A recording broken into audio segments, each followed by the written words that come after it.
एक समय की बात है। एक छोटे से गांव में अनु नाम की एक प्यारी सी जिज्ञासु लड़की रहती थी।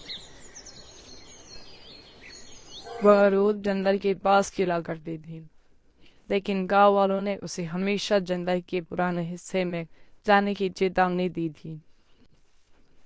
एक दिन अनु को एक अजीब सी सुगंध आई जो पुराने जंगल की ओर से आ रही थी।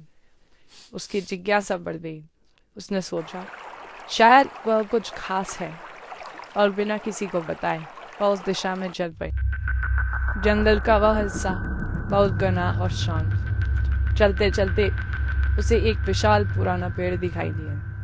वह पेड़ बाकी पेड़ों से बहुत अलग था। उसकी जड़ें जमीन के ऊपर थी और उसका तना चमक रहा था। पेड़ के नीचे एक पुराना हांडा रखा हुआ था, जिसके ऊपर उसका ढक्कन लगा हुआ था। अनु ने हांडे का कपड़ा हटाया तो देखा उसमें गरम गरम खाना था। चावल, दाल, सब्जी और मीठा हलवा। वह चौंक गई।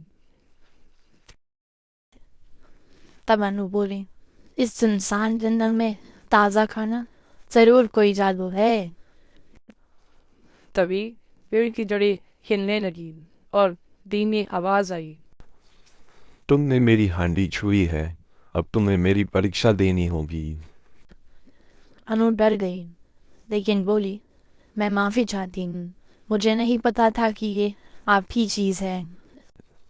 तभी पेड़ बोला, मैं इस जंगल का रक्षक हूँ।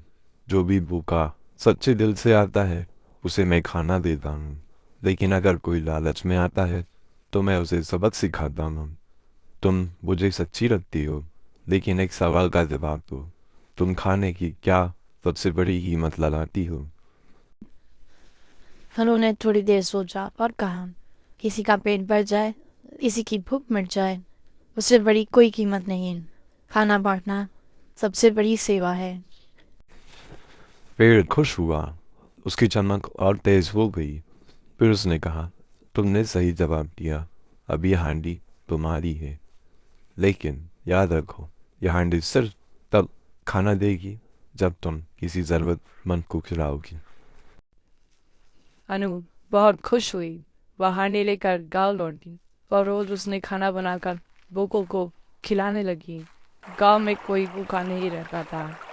धीरे धीरे उसका नाम दूर दूर तक फैलने लगा। लोग कहते थे कि एक लड़की है जिसके पास जादुई हांडा है और दिल एकदम सोने का। और ये सब देख के पेड़ बहुत खुश हुआ। आज भी उस पेड़ की जड़ें हिलती है जब कोई निस्वार्थ प्रेम से किसी की भी मदद करता है।